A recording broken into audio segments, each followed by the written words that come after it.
সিয়াম মানে হচ্ছে বিরত থাকা, আর রোজা মানে হচ্ছে উপবাস থাকা।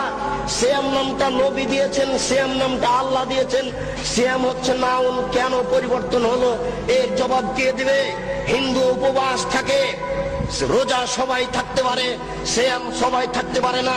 সূর্য ওঠার পূর্ব থেকে ফজরের আজান থেকে নিয়ে সূর্য ডুবা পর্যন্ত খাওয়া পান করা যাবতীয় অপছন্দ কথা ও কর্ম থেকে বিরত থাকার নাম হচ্ছে সিয়াম।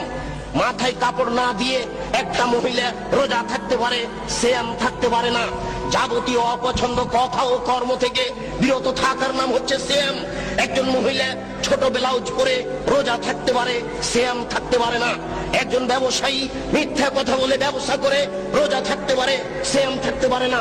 সিয়াম মানে হচ্ছে বিরত থাকা, আর রোজা মানে হচ্ছে উপবাস থাকা। ঘুম থেকে উঠে সকালে দাড়ি চাঁচার পরে বাজারে যাবে, এই ছেলে রোজা থাকতে পারে, সিয়াম থাকতে পারে না। অসম্ভব হতে পারে না। শরীয়ত এরকম নয়। শরীয়ত কারো ব্যক্তিগত ইচ্ছে চলে না, সে তার নিজের গতিতে চলে। রোজা থাকা সহজ হতে পারে, সিয়াম থাকা সহজ নয়।